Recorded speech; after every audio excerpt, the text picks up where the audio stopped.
बिस्मिल्लाहिर्रहमानिर्रहीम। अस्सलामु अलैकुम। प्यारे दोस्तों, आज हम आपको इस वीडियो में बताएंगे कि हज़रत आदम अलैहिस्सलाम जन्नत में किस तरह गए थे और वहाँ पर इनके साथ क्या हालात वाक़ियात रूनमा हुए थे। सबसे पहले हज़रत आदम अलैहिस्सलाम को किसने सजदा किया था? अल्लाह तबारक व तआला के मुकर्रब फरिश्ते हज़रत जिब्राईल अलैहिस्सलाम, हज़रत मिकाईल अलैहिस्सलाम, हज़रत इसराफ़ील अलैहिस्सलाम, हज़रत इज़राईल अलैहिस्सलाम कौन कौन से काम सर अंजाम देते हैं। हज़रत आदम अलैहिस्सलाम को सजदा करने पर तमाम फरिश्तों को क्या इनाम दिया गया।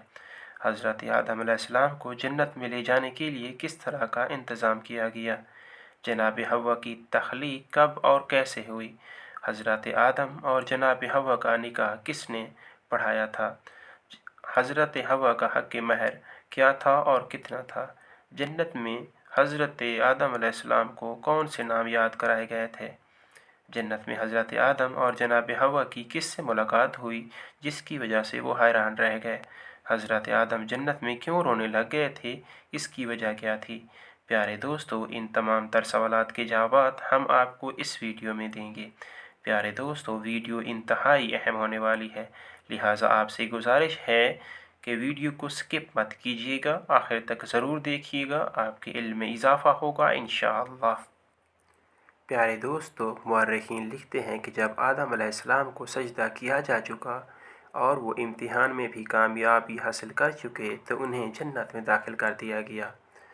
प्यारे दोस्तों, मुअर्रिखीन लिखते हैं कि जब खुदावंद आलम ने फ़रिश्तों को सजदे का हुक्म दिया था तो सबसे पहले जिब्राईल अलैहिस्सलाम ने, फिर मिकाईल अलैहिस्सलाम ने, फिर इसराफ़ील अलैहिस्सलाम ने, फिर इज़राईल अलैहिस्सलाम ने सजदा किया था। इन चार फरिश्तों के बाद जुमला मलाइका ने तामील इरशाद खुदाबंदी की थी। इसी बिना पर खुदावंद आलम ने इन्हें खुसूसी इजाज़ से सरफराज किया था। जनाबी जिब्राईल अलैहिस्सलाम को अमीन वही करार दिया था।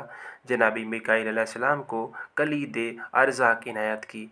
जनाबी इसराफ़ील अलैहिस्सलाम को नफ़क़त सूर का अमीन करार दिया। जनाबी इज़राईल अलैहिस्सलाम को वस्ल हबीब इलल हबीब का ज़ामिन बनाया और इनके समेत जुमला फ़रिश्तों को इसमत अब्दी अदा कर दी।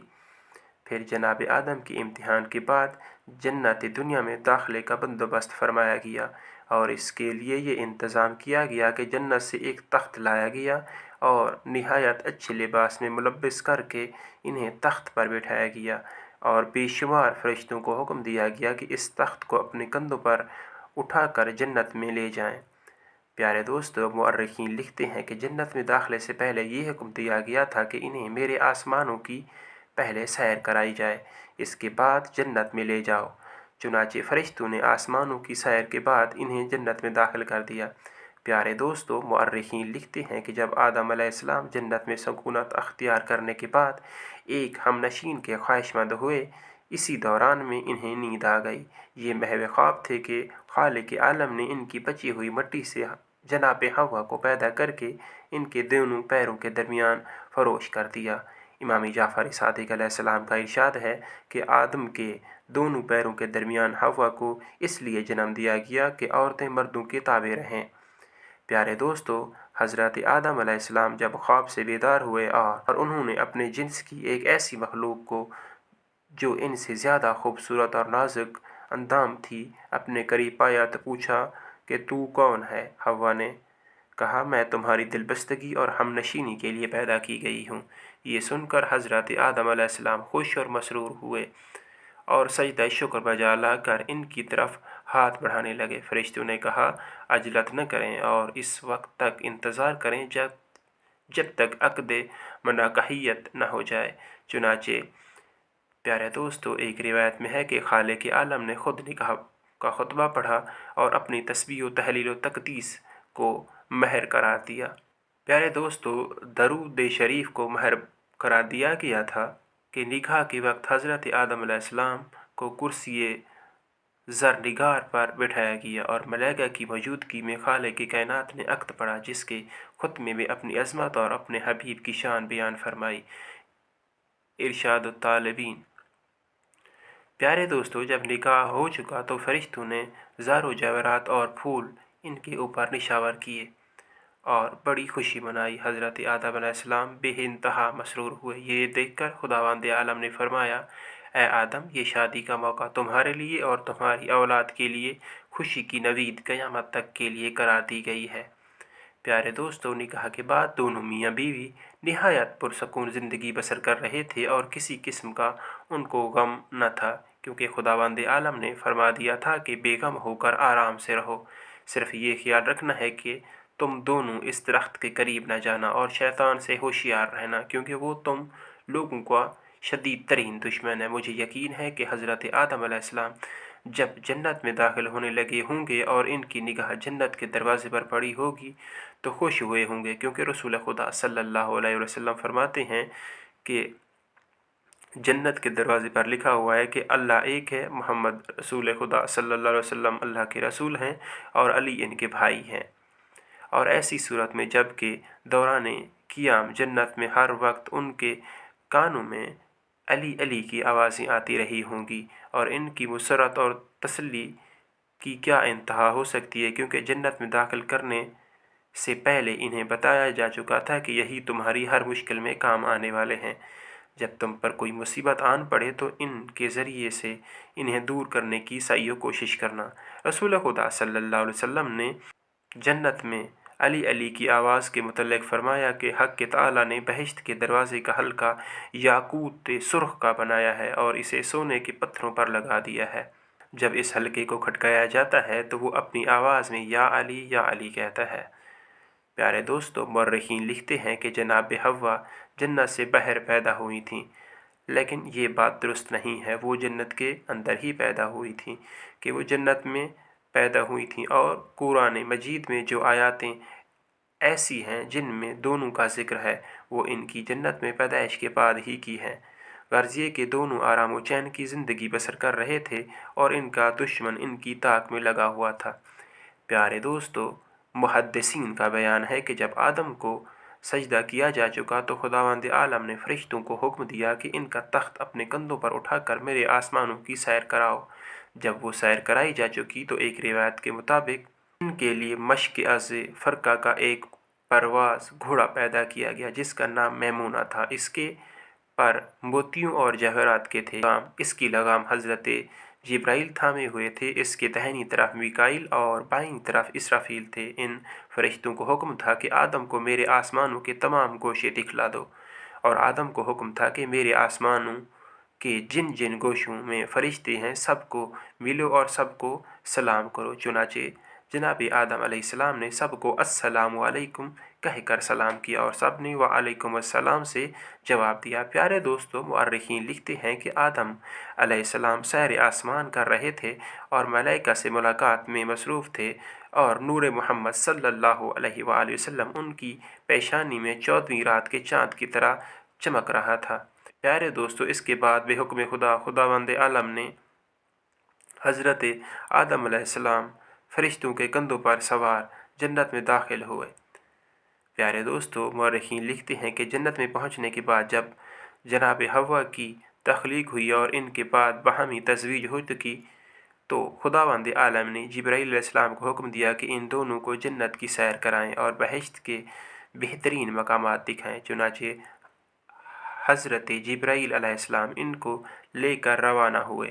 جناب حوا، جناب آدم جنت کی آئینے دار اور روشن دیواریں میں اپنے حسین و جمیل شکلیں بار بار دیکھ کر یہ سوچنے لگے کہ خدا نے ہم سے بہتر اور ہم سے حسین و جمیل کس کو پیدا نہیں کیا۔ یہی کچھ سوچ رہے تھے کہ ناگہاں ان کی نظریں ایک ایسی عظیم و شان قصر پر پڑی جس کے کنکر سے زمرد سبز کے تھے، اور اس کے اندر گئے تو ان کی آنکھیں کھلی کی کھلی رہ گئیں۔ دیکھا تو یاقوت احمر کا ایک تخت ہے اور اس کے پر ایک نور کا کنبہ بنا ہوا ہے، اور اس تخت پر ایک نہایت ہی بہترین دختر بلند اختر جلوہ فرما ہے، اور اس کے سر پر ایک شاندار تاج ہے، اور کانوں پر یاقوت سبز و سرخ کے 2 بہترین گوشے ہیں، اور گلے میں ایک نور کا ہار بنا ہوا ہے۔ یہ دیکھ کر انگشتے بے دندان ہو گئے اور بارگاہ احدیت میں عرض کی، میرے مالک یہ کون ہے؟ جواب ملا، یہ محمد صلی اللہ علیہ وآلہ وسلم کی دختر بلند اختر میری کنیز خاص فاطمہ زہرا سلام اللہ علیہا ہے۔ اور اے آدم، ओ हवा सुनो, इसके सर पर जो ताज है इससे हज़रत मोहम्मद मुस्तफ़ा सल्लल्लाहु अलैहि वसल्लम और दोनों गोशों से इसके फ़र्जंद इमाम हसन और इमाम हुसैन और इनके गले के हार से इनके शौहर अली इब्न अबी तालिब मुराद हैं। और इसके बाद आदम ने अपना सर उठाकर जो नज़र की तो पांचों दरवाज़े नज़र आए। पहले दरवाज़े पर लिखा था अनल महमूद व हाज़ा मोहम्मद, दूसरे दरवाज़े पर लिखा था अनल आला व हाज़ा अली, तीसरे दरवाज़े पर लिखा था अना फ़ातिरो व हाज़ा फ़ातिमा, चौथे दरवाज़े पर लिखा अनल मुहसिनो व हाज़ल हसन, पाँचवें दरवाज़े पर लिखा था मिनल एहसान व हाज़ल हुसैन लिखा हुआ देखा। जिब्राइल ने कहा, ए आदम, इन नामों को ज़रा अक्ल होश से याद रखना, क्योंकि एक वो दिन भी आने वाला है कि जिसमें ये आसमां तुम्हारे काम आएंगे। प्यारे दोस्तों, इसी चीज़ को मुअर्रिखीन एक और तरीके से लिखते हैं कि आदम ने जिस कसर की सैर की वो एक सफ़ेद मोती का बना हुआ था। जब आदम इस कसर में जाने के ख्वाहिशमंद हुए तो जिब्राइल ने कहा कि इस कसर का दरवाज़ा मुझे मालूम नहीं, मैं तो सिर्फ़ इतना जानता हूँ कि 30,000 साल के बाद एक सियारा ताले होता है और इस कसर का तवाफ़ करने के नज़रों से गायब हो जाता है, और मैंने 30,000 मरतबा इसे तवाफ़ करते हुए देखा है। फिर आदम की ख्वाहिश पर जिब्राईल अलैहिस्सलाम ने जनाब अहदियत से इस्तदा की और उसका दरवाज़ा रूनुमा हुआ। जब इन लोगों ने अंदर जाकर तख्त नूर पर एक अजीम शान शबीह तस्वीर देखी और देखा कि उसके सर पर एक ज़री ताज और गले में नूर का हार और कानों में सब्ज़ सुर्ख याकूत की गोशी हैं और 1,00,000 हूरें उसकी गिर्द चक्कर लगा रही हैं, तो पूछा कि ए जिब्राईल, ये मुअज़्ज़िमा कौन है? जिब्राईल ने अर्ज़ की, ये मोहम्मद सल्लल्लाहु अलैहि वसल्लम की बेटी है और इनका नाम फ़ातिमा ज़हरा सलामुल्लाह अलैहा है। इनके सर पर जो ताज है इससे इनके पितर बुजुर्गवार और तौ के गले से इनके शौहर अली इब्न अबी तालिब और दोनों गोशों से इनके फ़र्जंद हसन व हुसैन मुराद हैं। आदम अलैहिस्सलाम ने पूछा कि इन दोनों गोशों के रंग में फ़र्क है। जिब्राईल ने कहा कि सब्ज़ रंग से जहर की तरफ और सुर्ख रंग से खून की तरफ इशारा है। ए आदम, इनके दोनों फ़र्जंद इस्लाम के लिए शहीद होंगे। एक को जहर दिया जाएगा और दूसरे को करबला के तपते हुए बन में 3 दिन का भूखा और प्यासा शहीद किया जाएगा। ये सुनकर हज़रत आदम अलैहिस्सलाम रोने लगे और रोते रोते बेहोश हो गए और फिर इन्हें फरिश्ते होश में लाए।